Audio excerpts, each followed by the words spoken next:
여러분 안녕하십니까? 뉴스라이브 문을 엽니다. 잊을만 하면 울리는 휴대폰의 재난 문자. 하필 유치원과 초등학교 저학년들이 등교를 시작한 어제 유독 이 코로나 확진 문자를 많이 받으셨을 겁니다. 코로나19 때문에 어제 개교를 못한 서울 학교는 모두 111곳. 행여나 문 닫는 학교가 더 늘진 않을까 모두가 노심초사입니다. 5월 28일 뉴스라이브 지금부터 시작합니다. 오늘의 헤드라인입니다. 국토교통부가 삼성역과 노원, 의정부를 잇는 KTX 동북부 연장사업 백지화를 추진하자 지역 정치권이 반발하고 있습니다. 간송미술관이 경매에 내놓은 불상 2점이 모두 유찰된 가운데 개인이 소장한 문화재를 공적으로 매입해야 한다는 주장도 제기되고 있습니다. 옛 성동구치소 부지 신혼희망타운 설계 공모 당선작이 발표됐습니다. 주거와 예술, 문화가 조성되는 게 핵심입니다. 망우리 공원부터 망우리 고개까지 이어지는 자전거 도로가 조성되면서 한강까지 접근성도 쉬워질 전망입니다.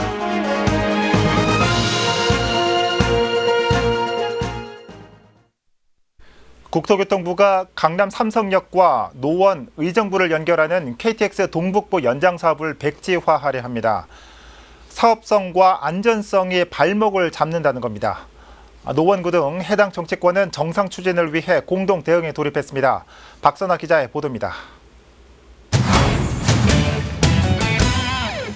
국회의원회관 간담회실, 노원구와 의정부시 등 5개 지자체 국회의원과 시장, 구청장이 자리했습니다.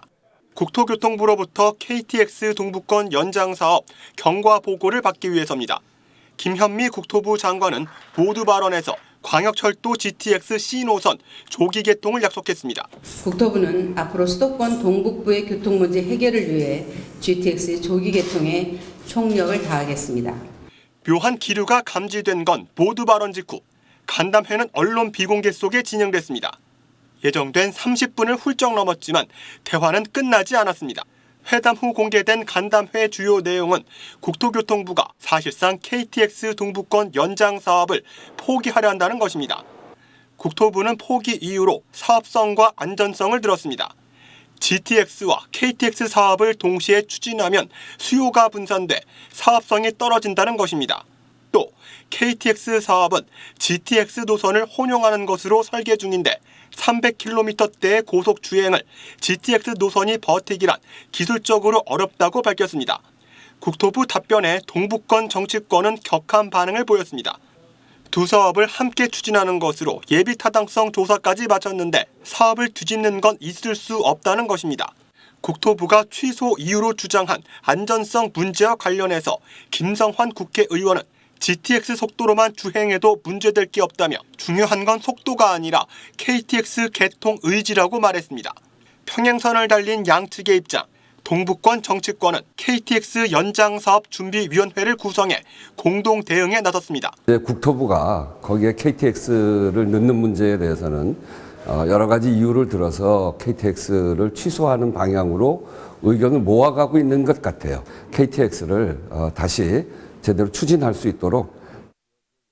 준비위원회는 전문가와 함께하는 간담회 자리를 계획하고 있습니다. 국토부가 KTX 연장 사업 포기를 공식화할 경우 주민 서명 운동 등 지역 주민과 공동 대응에 나서겠다고 밝혔습니다. 딜라이브 서울 경기 케이블 TV 박선아입니다. 네, 앞선 기사에서 보셨듯이 KTX 동북부 연장 사업에 제동이 걸렸습니다.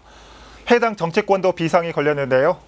KTX 연장사업 준비위원회 위원장을 맡은 우원식 국회의원 연결돼 있습니다. 의원님 안녕하십니까? 네, 안녕하세요. 우원식입니다. 네, GTX C 노선이 제대로 추진되는가 싶었는데 이 KTX 연장사업이 암초를 만났습니다.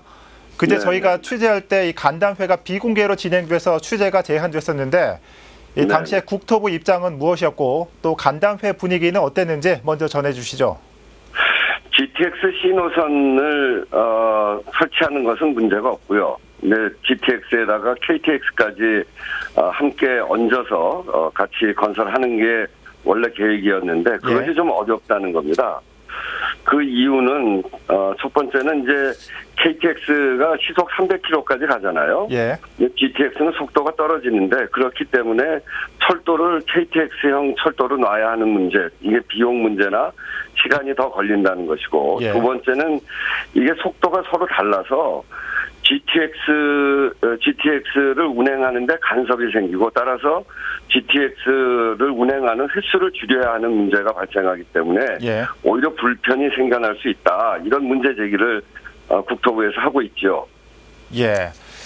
정리하면 이 사업적인 측면도 있지만 이 국토부에서는 GTX만 개통하면 됐지 굳이 KTX까지 필요하냐 이런 생각인 것 같습니다. 이 서울 네, 동북부에 이 KTX가 왜 꼭 필요한지, 그리고 국토부 의견을 받아들일 수 없는 이유는 뭐라고 보시는지요? 우선은 이 사업이 2018년 12월 달에 국토부의 예비 타당성 조사를 하면서 네. GTX의 KTX 연장 사업을 함께 포함해서 예비 타당성 조사를 통과한 겁니다. 네. 어떤 사업이든지 이 국가에서 하는 큰 사업은 예비 타당성 조사를 통과하느냐 못 통과하느냐, 이게 결정적으로 중요한 건데, 예.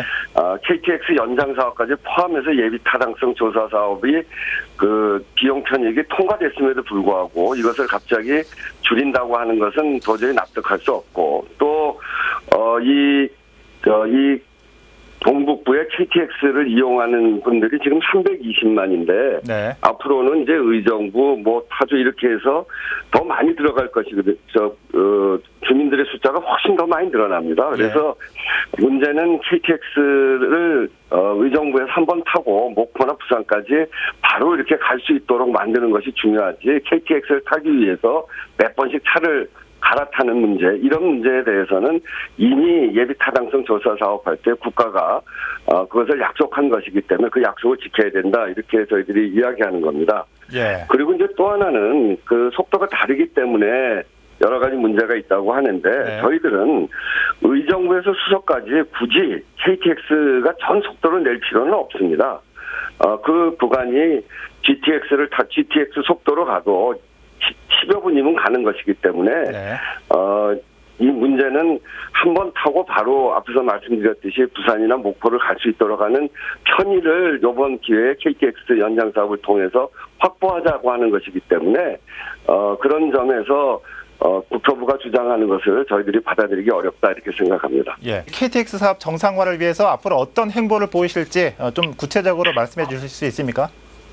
네, 일단은 국토부와 국토부의 생각과 의견을 듣기 위해서 국회에서 간담회를 했고요. 예. 그리고 이제 이 국회의원들 10분의 의지가 굉장히 높아서 그날도 거의 대부분 다 참석을 하셨고, 또 구청장이나 의정부 시장들도 와서 의견을 적극적으로 개진했고요. 그리고 국토부에서 이야기하는 이런 어려움이 있다고 하는 점들이 정말 객관성이 있는지, 그리고 기술적으로 해결될 수 없는 문제인지, 이런 문제들을 가지고 국회에서 토론회도 열고 전문가와 간담회도 하고, 이렇게 네. 해서 이 문제를 계속 사회적 이슈도 하고, 또 기술적 그리고 주민들의 의견을 들어가는 그런 과정을 계속 거쳐갈 생각입니다. 예. 자, 정부의 주장이 엇박자를 내고 있지만 이 지역민들의 수건이었던 만큼 모쪼록 양쪽이 만족할 만한 묘안이 나오길 기대하겠습니다. 자, 의원님, 네, 오늘 말씀 잘 들었습니다. 네, 감사합니다. 네, 우원식 의원으로부터 동북부 KTX 연장 사업의 당위성에 대해 들어봤습니다.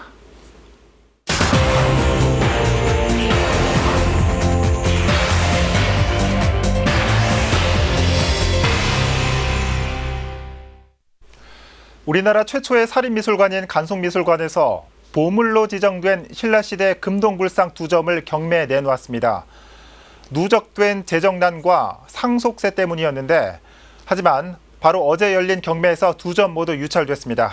먼저 이승준 기자의 보도입니다. 15억 원, 15억 원, 현장 전화 15억 원 유찰입니다. 보물 284호 금동열애 입상과 보물 285호인 금동보살 입상. 2점 모두 주인을 찾지 못했습니다. 경매사가 연이어 입찰 여부를 물었지만 장내엔 침묵만 가득했습니다. 간송미술관이 소장한 국가지정문화재가 경매에 나온 건 이번이 처음입니다. 두 불상이 경매로 넘어간 이유는 간송미술관이 재정난에 시달리기 때문입니다.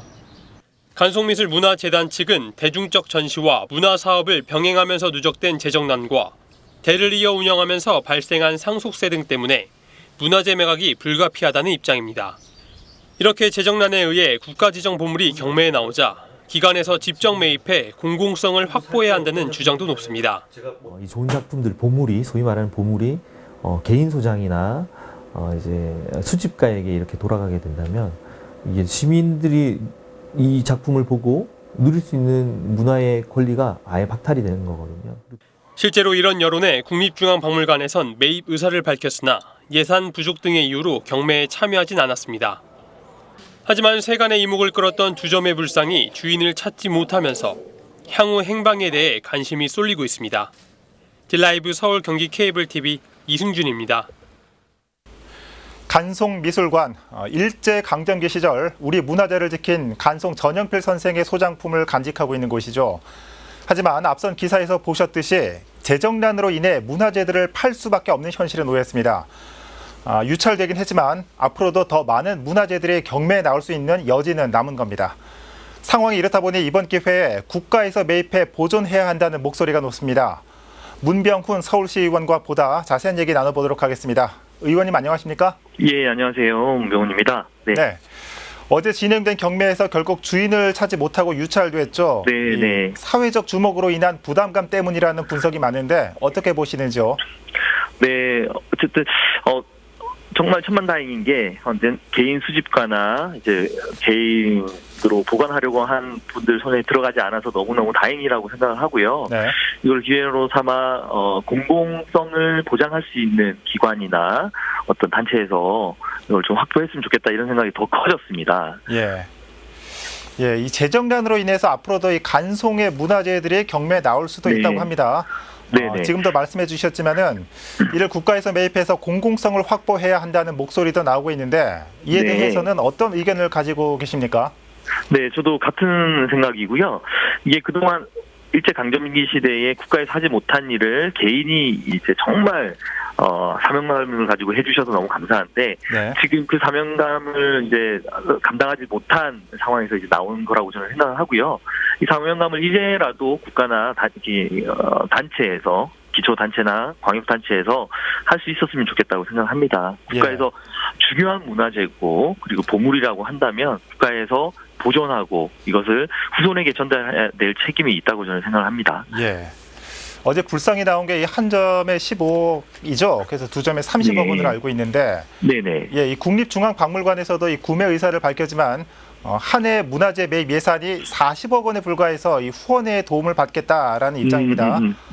문화재 매입 예산 편성이 부족하진 않은 실정이죠. 저도 서울시의회에서 항상 이제 발언을 하는 부분인데요. 매년 한 10억에서 15억 정도를 서울시의회도 미술관 또는 박물관에서 이제 소장품 확보를 위해서 그런 비용을 들이고 있어요. 이게 매년 이렇게 루틴하게 들어가다 보니까 어떤 대작이나 비용이 큰 부분은 구입하기가 어려운데 이런 부분은 기금 적립이라든지 여러 가지 예산을 활용하는 스킬을 사용해서 충분히 저는 확보 가능하다고 저는 생각을 합니다. 자, 이 개인이 소장한 문화재를 어떻게 관리해야 하나 이 부분에 대한 이슈를 던진 사례인 것 같습니다. 자, 의원님 오늘 말씀 잘 들었습니다. 네, 고맙습니다. 서울시의회 문병훈 의원 연결해봤습니다.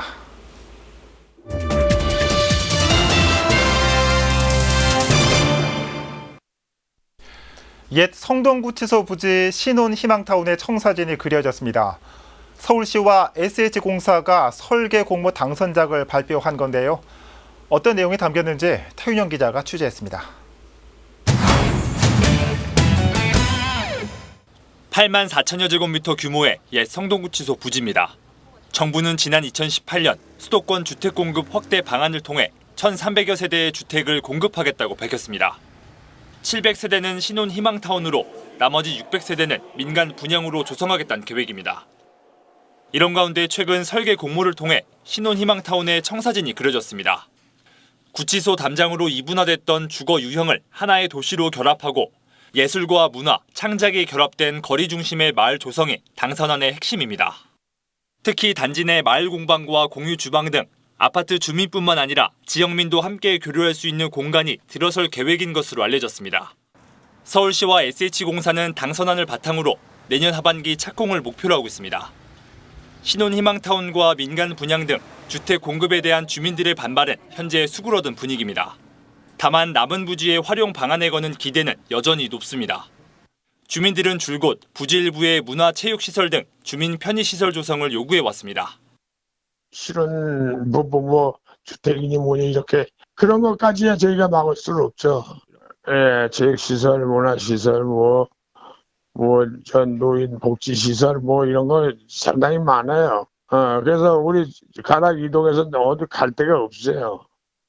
서울시는 공공기여시설 용지에 대한 주민 의견 수렴을 거친 뒤 내년 상반기에 구체적인 조성 계획을 확정한다는 방침입니다. 복합 비즈니스 창업 공간으로 꾸며질 업무시설의 경우에는 SH공사가 세부 계획을 수립하고 있습니다. 딜라이브 서울 경기케이블TV 태윤영입니다. 코로나19로 인해 야외 활동이 줄어들었지만 따릉이를 비롯해 자전거를 타는 사람들은 예년보다 많아졌습니다. 중랑구는 최근 망우리 고개 일대 자전거도로 조성에 나섰는데요. 한강까지의 접근성을 높일 것으로 기대되고 있습니다. 김동훈 기자입니다. 중랑구 망우리 고개 이 일대는 급경사의 차량 통행량까지 많아 자전거 이용자들의 사고 위험이 높은 곳입니다. 이에 자전거 도로를 조성해달라는 민원이 꾸준히 제기되었고 최근 구가 시비를 지원받아 자전거 도로 조성을 시작했습니다. 지난번에 이거 도로 안 하면 좀 불편해서 지금도 못 가잖아요.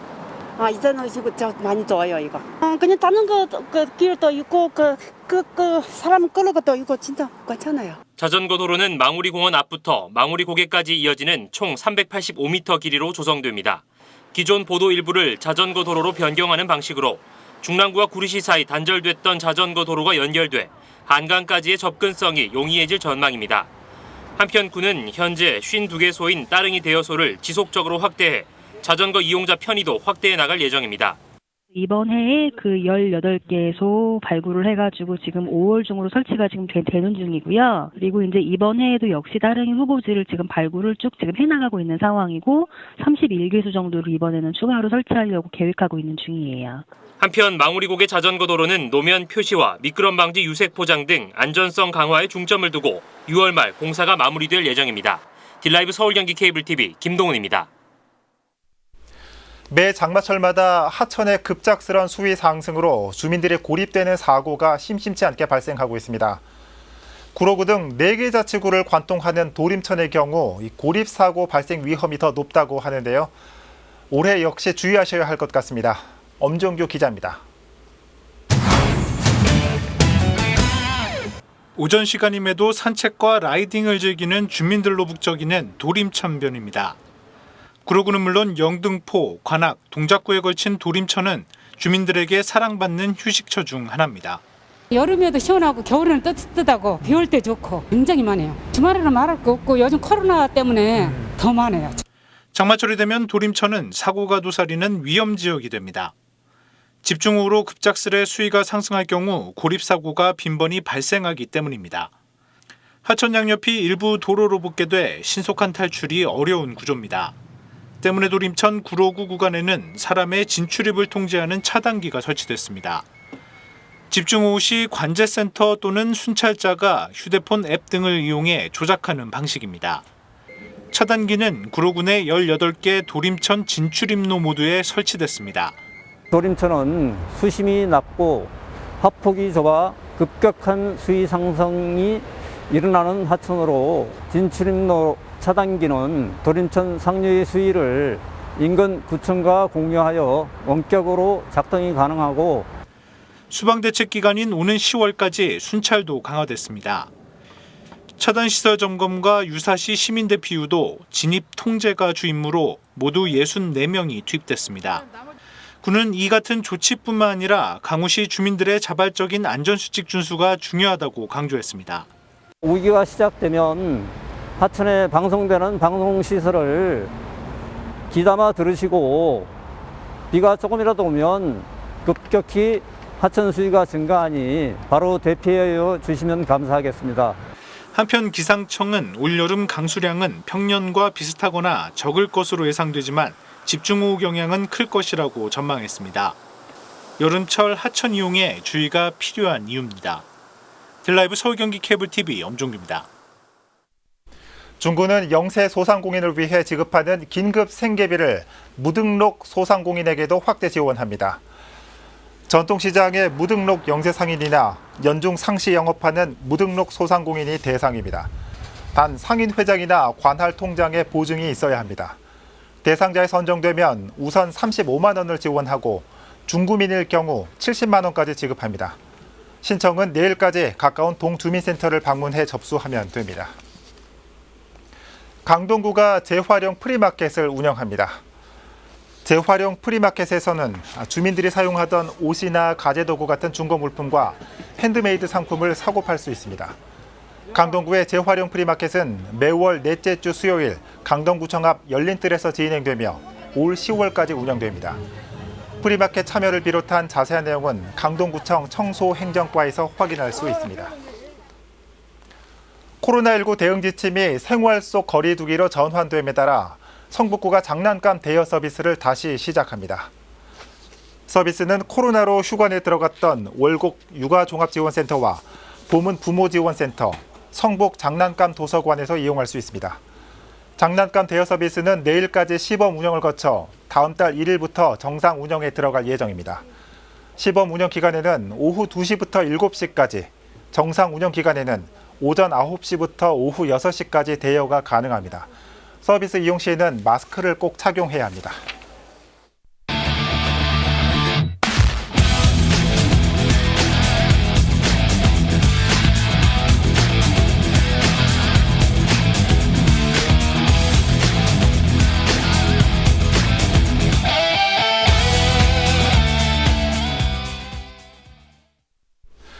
꼭 4년 전 오늘 구의역 스크린도어에서 생을 마감한 한 청년의 사고 이후 노동 환경을 개선하자는 움직임은 계속돼 왔죠. 어제 하루 물류센터 관련 코로나 확진자는 크게 늘었습니다. 아프면 쉬어야 한다는 기본적인 방역 지침도 잘 지켜지지 못하는 우리 노동 환경 개선은 4년 전이나 지금이나 현재 진행형입니다. 뉴스라이브 마칩니다. 시청해 주셔서 고맙습니다.